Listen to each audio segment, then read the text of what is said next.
Assalamualaikum warahmatullahi wabarakatuh. Waalaikumsalam warahmatullahi wabarakatuh. Oke, terima kasih yang sudah bergabung untuk hari ini. Jadi kita melanjutin pelajaran yang kemarin ya anak-anak. Setelah kita belajar enzim, maka hari ini poin utama dari bab ini adalah bagaimana proses itu sendiri terjadi. Ya, Ibu share screen dulu ya.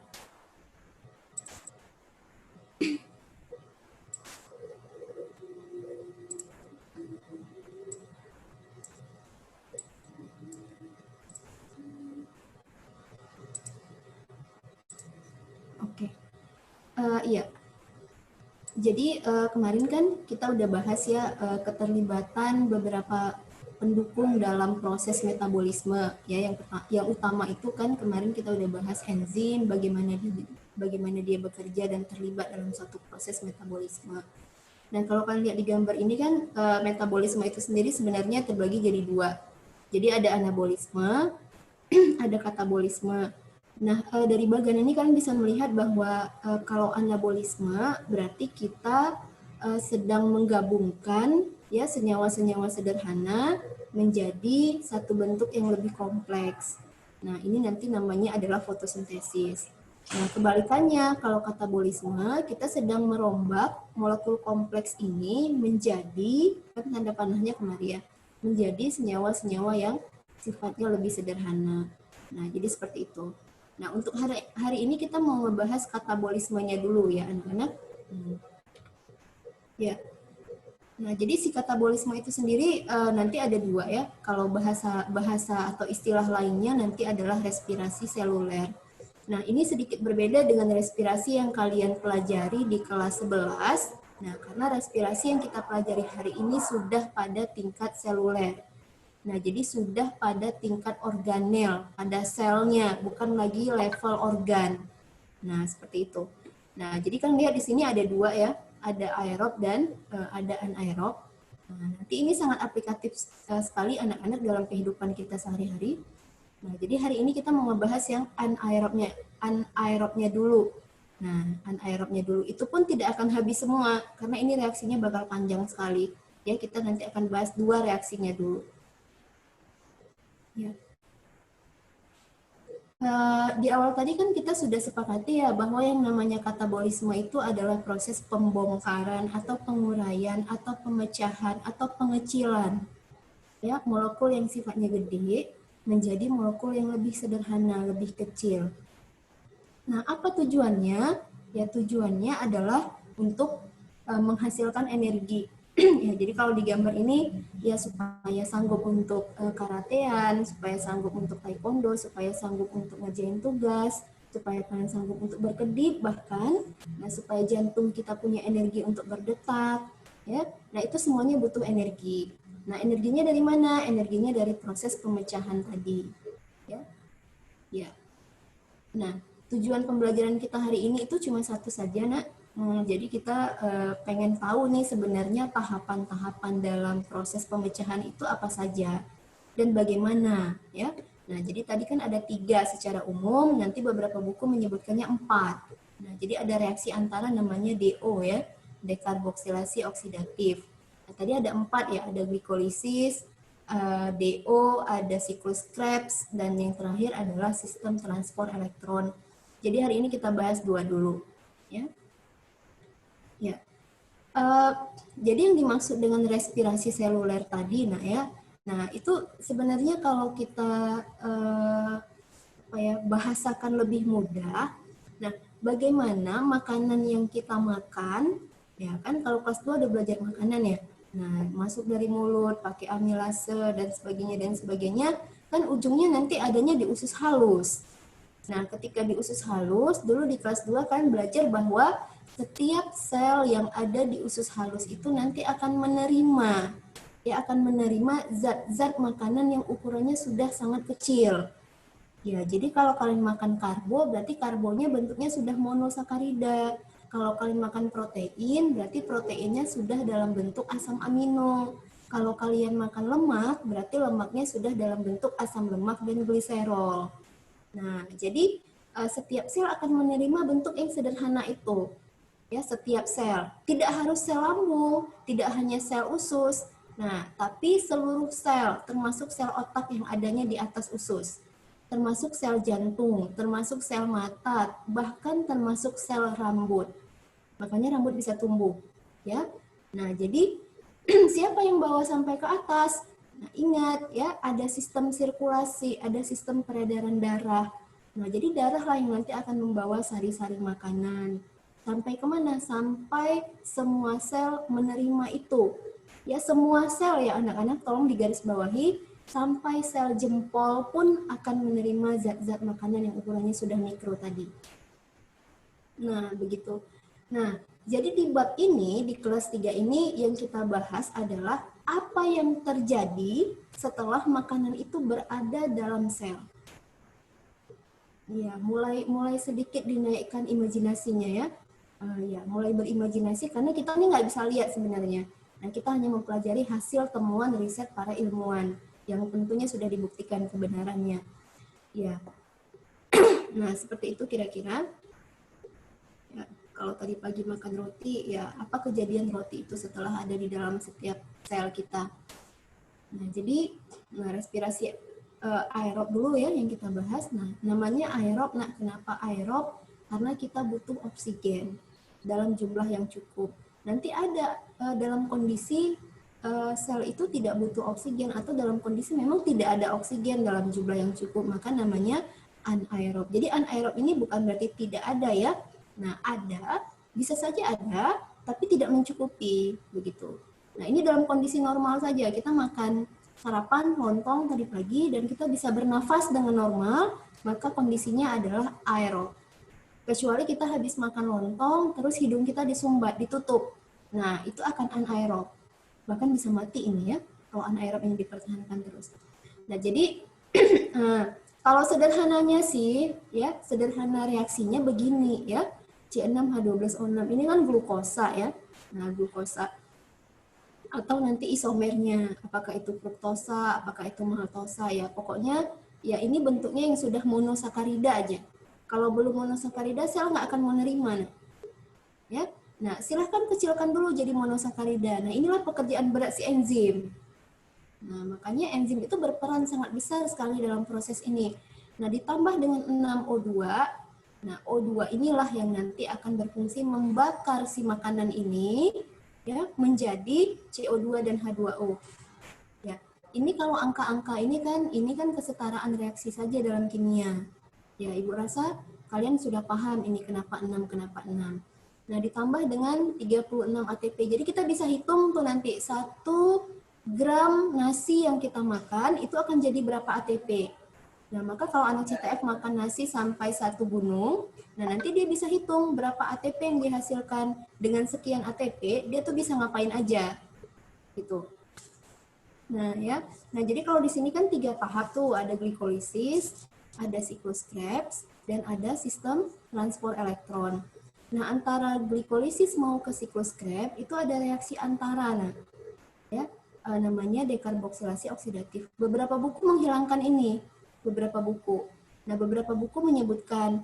Nah, kita tetap bahas karena di sini juga ada reaksi walaupun hanya sedikit sekali, hanya 1 langkah saja. Nah, oke, jadi hari ini kita bahas 2, glikolisis dan dekarboksilasi oksidatif. Oke, ya. Tadi kan kita cerita bahwa ini imajinasi kita sudah berada di dalam sel. Ya katakanlah sel apa ya yang kalian suka, sel otak ya, sel otak. Karena sel otak nanti yang akan membutuhkan energi sangat besar sekali dibandingkan sel-sel yang lain. Nah, jadi tahapannya begini ya anak-anak. Nah, ini sudah ada dalam sel ya. Ini sudah ada dalam sel. Kalian pasti kenal dong siapa ini.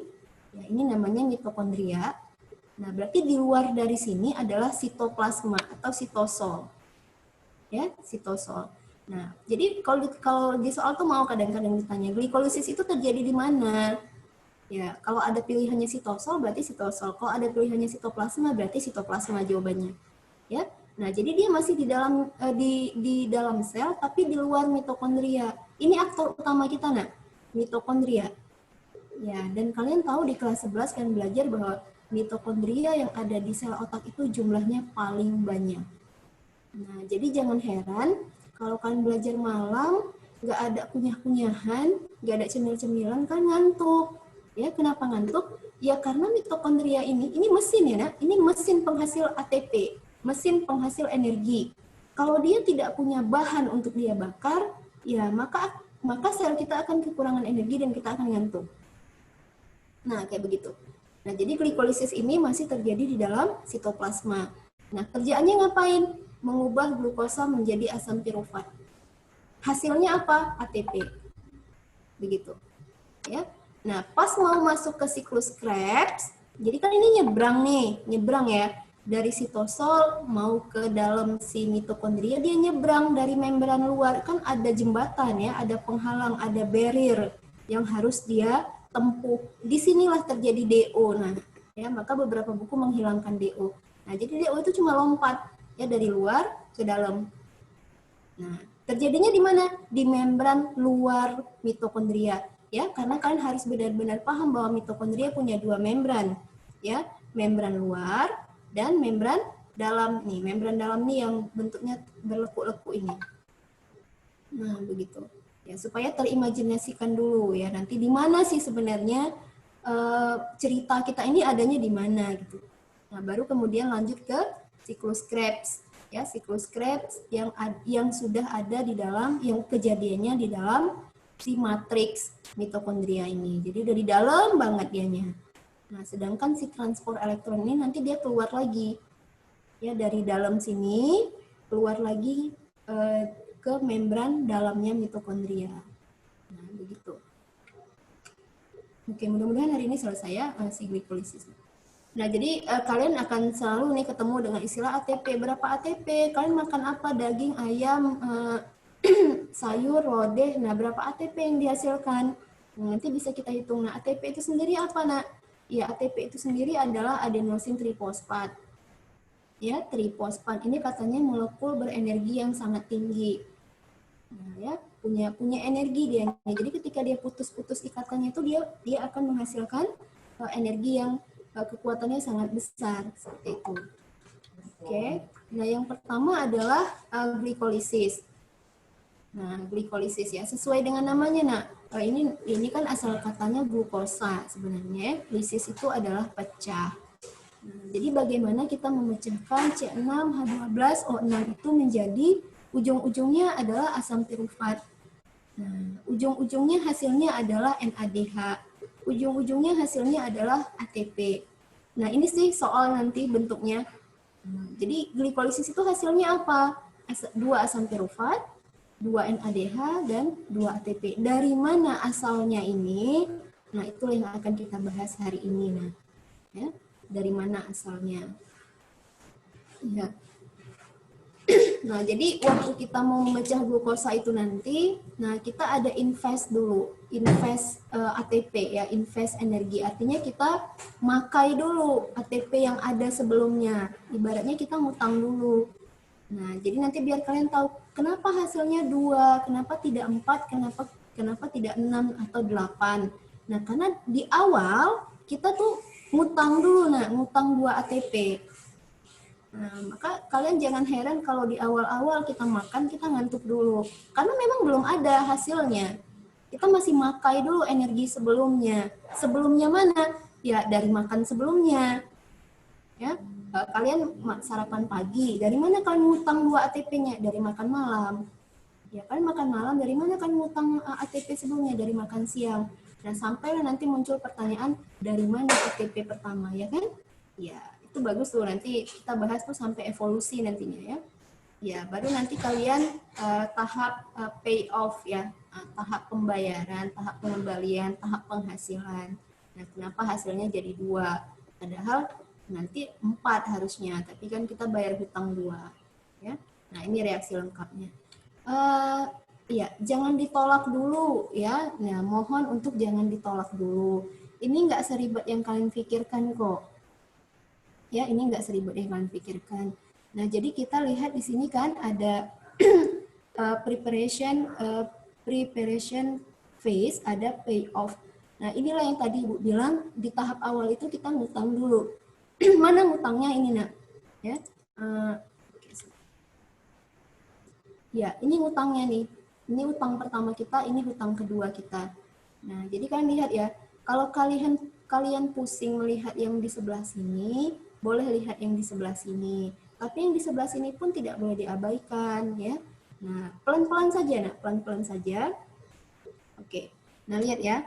Pertama kan dari glukosa ya. Nah, dari glukosa, nah jadi glukosa 6 fosfat. Nah, awalnya kan molekul kita tuh cuma C6H12O6.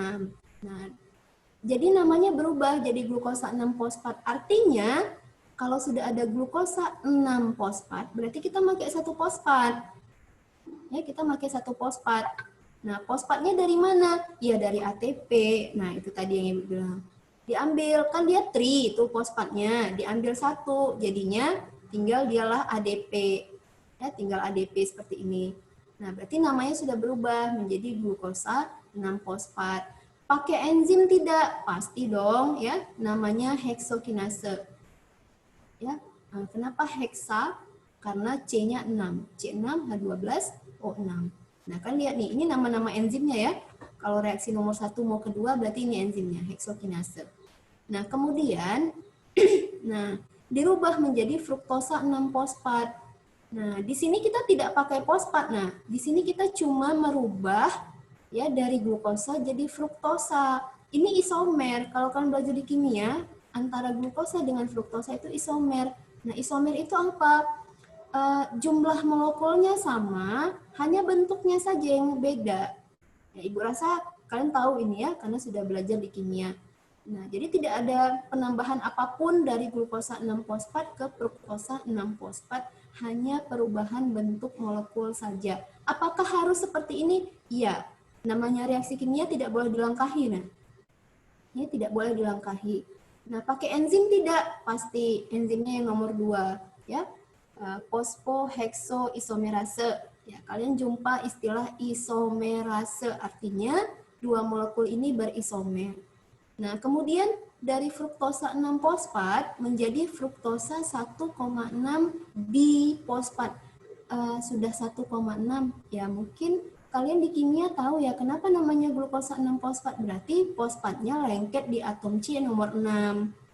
Ya, kalau dia sudah namanya fruktosa 1,6 berarti lengketnya di nomor 1 dan di nomor 6. Apanya fosfatnya? Nah, karena kita sudah menambahkan bifosfat, berarti kita pakai 1 ATP lagi.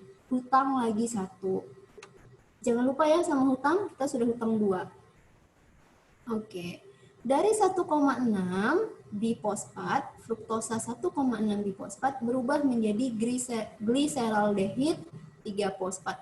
Ya, kalau kalian lihat strukturnya itu sudah berubah sekali ya, sudah seperti ini.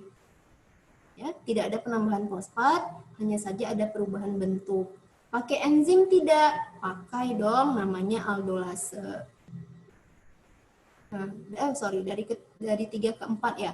Ya, dari 3 ke 4, nah kita pakai enzim ini, fosfofruktokinase. Nah, pakai ase-ase itu kan enzim semua ya. Jadi sudah jadi gliseraldehid 3 fosfat.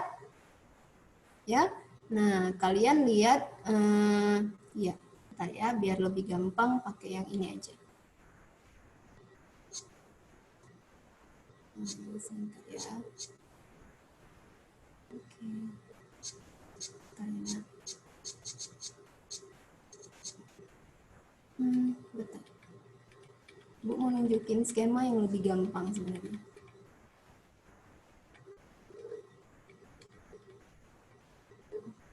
Bentar ya.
bentar ya, Nak.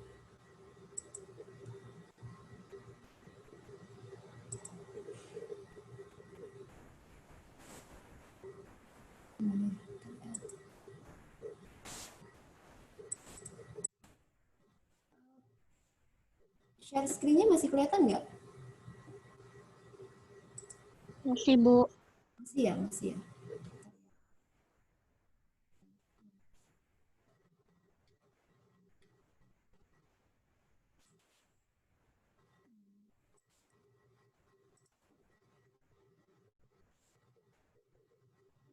Masih kelihatan ya share screen-nya?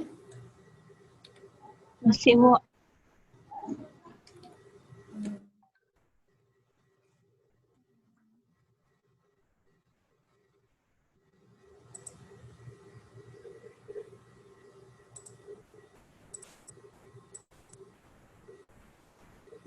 Iya, kelihatan ya respirasi aerob ini, glikolisis?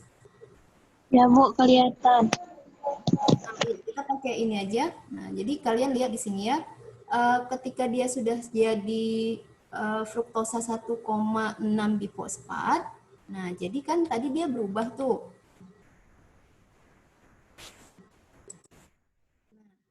Nih ya, tadi sampai sini ya. Nah, jadi kan dia sekarang tuh berubah ya, berubah jadi dua molekul. Yang pertama namanya dihidroksiaseton fosfat, yang kedua namanya gliseraldehid 3 fosfat ya. Nah, jadi dari 1,6 ini tadi ya, fruktosa 1,6 trifosfat pakai enzim aldolase. Nah, jadinya dua molekul nih ya, yang satu gugusnya keton ya, ini aseton, gugusnya keton. Kan belajar ini ya di kimia, yang satu gugusnya itu aldehid, gliseraldehid 3 fosfat. Nah, kalian lihat di sini ya ada enzim namanya isomerase. Nah, jadi Nak, ini yang gugusnya aseton, dihidroksiaseton fosfat ini harus dirubah dulu menjadi gliseraldehid 3 fosfat. Nah, baru si gliseraldehid 3 fosfat ini nanti yang melanjutkan reaksi. Ini tidak, kalian lihat tanda panahnya cuma ada di sini, nah, tidak ada di sini. Ya. Nah, jadi ini tidak akan bisa diproses oleh tubuh kita, bentuknya aseton. Ini tidak akan bisa diproses. Yang bisa diproses adalah gliseraldehid 3 fosfat. Maka harus dirubah dulu. Nah, kenapa nanti pakai koefisien 2? Karena memang 2 molekulnya. Ya, hanya saja yang ini lebih lambat satu langkah. Bisa kan imajinasikan kira-kira? Karena yang ini harus jadi ini dulu, gitu. Nah, ya, nah jadi ini akan berproses terus. Nah, kita ambil contoh dulu ya, gliseraldehid fosfat ini. Nah, jadi apa dia? Nah, jadi 1,3 bifosfogliserat pakai enzim ini namanya. Nah, di sini lihat ya, sudah ada hasil lain namanya NADH. Nah, kalian selalu akan menemukan koefisien 2. Nah, 2 NADH, 2 ATP. Nah, kenapa pakai 2? Jangan lupakan tadi ada temennya dihidroksiaseton fosfat tadi. Ya, toh kan pada akhirnya si fosfat ini, dihidroksiaseton fosfat ini akan jadi gliseraldehid juga. Nah, jadi dia akan mengalami proses yang sama sampai ke bawah sebenarnya ya. Nah, akan jadi 1,3 bifosfogliserat. Nah, ada NADH yang dihasilkan dengan koefisien 2 karena dia punya teman sebenarnya di sini sebiji lagi tadi. Nah, dirubah lagi ya, 1,3 ini dirubah lagi menjadikan 1,3, berarti fosfatnya ada 2 di atom C nomor 1 dan di atom C nomor 3. Makanya namanya 1,3 bifosfogliserat. Dirubah lagi menjadi 3 fosfogliserat, satu saja P-nya. P-nya yang satu kemana? Ya dipakai untuk menghasilkan ATP. Jadi di sini sudah ada proses penghasilan ATP. Kenapa 2, Nak? Karena kan 2 molekul harusnya. Ya, cuma kita kasih sampel satu saja. Nah, begitu. Tetap pakai enzim. Tetap pakai enzim, kan lihat ya. Nah, kemudian dari 3 fosfogliserat menjadi 2 fosfogliserat. Di atom C nomor 3 awalnya, terus dia fosfatnya pindah di atom C nomor 2, maka namanya berubah. Kenapa harus pindah, Bu? Ya, jadi kalau orang kimia ini kan, jadi para peneliti ini melihat adanya kenyataan saja, Nak, di dalam tubuh kita tuh begini, ya di dalam mitokondria kita begini. Mungkin kan berpikir, kok bisa ya mereka sampai tahu sampai level organel, ya kok kurang kerjaan ya para peneliti itu sampai melihat seperti ini gitu loh. Ya. Nah, itulah ketertarikan orang terhadap sesuatu. Nah, ya mungkin saat ini mereka cuma menyajikan begini loh ya, prosesnya begini. Nah, mereka belum menyajikan kenapa bisa. Nah, kenapa bisa? Mungkin kalian yang nanti akan menjawab. Kenapa bisa dari di atom C nomor 3 terus pindah? Ini pindah-pindah ini bukan sembarangan. Nah, ya inilah pekerjaan si enzim ini. Ya, kenapa pindah? Nah, sampai saat ini tuh tidak disajikan kenapa. Gitu. Tapi beginilah ya para manusia, beginilah proses kalian makan ya. Kejadiannya ketika dia ada di dalam sel. Nah, ketika sudah jadi 2 fosfogliserat, ini hampir selesai nih ya. Nah, pakai enzim lagi namanya enolase, ya berubah lagi namanya menjadi fosfoenol pirufat. Nah, ada penambahan H2O di sini. Ya. Nah, makanya kalau makan kan harus minum. Nah, karena H2O itu juga sangat dibutuhkan. Nah, dari fosfoenol pirufat kemudian berubah menjadi pirufat saja. Ya, pirufat saja artinya fosfatnya tidak lagi ada. Fosfatnya sudah dipakai untuk membentuk ATP. Coba ayo, berapa ATP yang kotor yang kita hasilkan? Coba deh satu orang. Sampai akhir proses 10 langkah ini. Berapa harusnya ATP? ATP kotor yang kita hasilkan itu ada berapa? Ada yang mau menjawab? Ada? 4, Bu. Atau tadi terlewatkan ya? Nah, jadi ATP kita tuh 4. Nah, ini 1, ya, ini 2 ATP, ini 2 ATP. Jadi kan lihat tanda panah ya nak, lihat tanda panah ini begini artinya dihasilkan. Ya, kalau begini ini artinya dihasilkan. Nah, tadi di awal sekali, ya di awal ini,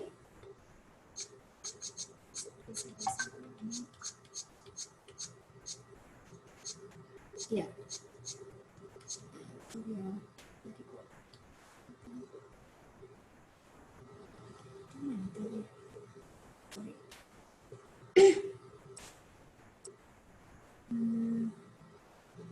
Ya, nah ini yang di awal ini kan begini. Nah, jadi dia tanda panahnya itu di ADP, berarti kita makai.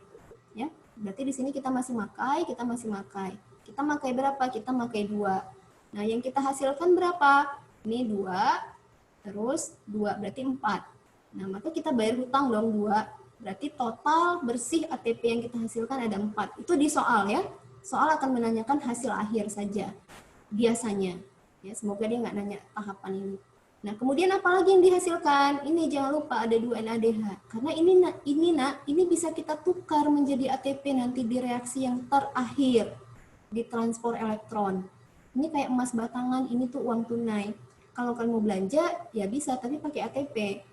Pakai uang tunai. Ini emas batangan, yang kalau kalian tukar jadi ATP, hasilnya akan lebih besar. Berapa? 1 NADH nanti akan jadi 3 ATP. Berarti kalau kita punya 2 NADH dari glikolisis, berarti nanti kita akan panen 6 ATP. Tapi ini tidak akan bisa kita tukar sebelum reaksi ini sampai ke tahap terakhir, sistem transport elektron. Nah, begitu nak kira-kira. Oke. Untuk glikolisis dulu deh, nggak usah kita lanjut dulu. Ada pertanyaan? Ya, 1 menit kita masih punya waktu. Silakan. Tidak ada? Tidak ada ya? Oke. Nah, jadi reaksi sepanjang ini dari langkah pertama sampai langkah ke-10, ya kalau misalnya kalian masukkan inhibitor, ya karena kita kemarin cerita inhibitor, kita masukkan nih misalnya inhibitor X. Nah, dia bisa mengganggu kinerja dari enzim triosa fosfat dehidrogenase misalnya. Nah, kira-kira ini terbentuk tidak nak 1,3 bifosfogliserat? Kalau kalian nggak ada yang nanya, ibu yang nanya deh. Masuk inhibitor ternyata mengganggu si enzim yang ini ya, triosa ini. Nah, kira-kira 1,3 bifosfogliserat ini terbentuk tidak? Siapa nih yang masih ada nih di sini? Abdul Mustafa. Nah, bisa nggak jawab? Silakan.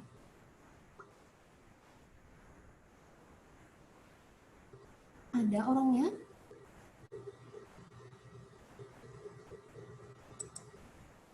Ada orangnya? Atau yang lain boleh? Yang lain? Hari ini kalian belum sarapan ya? Kayaknya glikosisnya tidak berlangsung ya? Atau siapa ya yang bisa jawab yang lain? Oke, anak matematika bisa nggak jawab kira-kira? Ada inhibitor, ya dia ngerusak enzim yang ini. Nah, ini terbentuk tidak yang ini? Kayaknya enggak lah, Bu. Kira-kira. Kira-kira enggak, Bu. Itu sebenarnya ada di soal kuis kalian kan? Iya, Bu. Kalau udah ngerjain. Terbentuk tidak? Oh, nggak terjawab ya. Kayaknya belum pada sarapan deh ya. Nah, jadi seperti kesimpulan kita kemarin waktu belajar enzim, nah, tanpa enzim, satu reaksi kimia itu tetap terjadi, hanya saja sangat lama. Nah, jadi kalau ditanya terbentuk tidak? Ya, jawabannya. Berapa tahun? Entah. Nah, jadi kalau misalnya kalian sarapan tadi pagi, ya bisa jadi 1,3 bifosfoglycerol ini jadinya entah tahun berapa. Ya begitu. Apalagi sampai ke bawah. Kalau di sini terhambat, tersendat, berarti ke bawah ini pun juga akan mengalami gangguan seperti itu. Ya. Nah, itu konsepnya, konsep dasarnya. Jadi kan harus bisa mengkorelasikan antara pembelajaran enzim kemarin dengan hari ini. Kenapa? Karena hari ini kan kalian sudah diperkenalkan dengan begitu banyak enzim untuk 10 langkah reaksi kimia ini. Nah, jadi proses makan itu untuk bisa jadi energi, untuk bisa kalian pakai, itu melalui reaksi sepanjang ini. Ya. Nah, maka dia nggak bisa langsung dari glukosa jadi asam pirufat, nggak bisa. Bisa meledak sel kita. Nah, maka dia harus pelan-pelan juga. Karena ATP ini ingat ya, ATP ini adalah molekul yang punya energi sangat besar. Kalau dia dihasilkan sekali 4 atau sekali banyak, sel kita bisa meledak. Nah, kayak begitu ya. Nah, jadi Bu Rosa cukup untuk hari ini ya. Terima kasih atas perhatiannya. Baik, tutup dengan Assalamualaikum warahmatullahi wabarakatuh. Waalaikumsalam warahmatullahi wabarakatuh. wabarakatuh. Kasih Bu. Bu. Kasih Bu.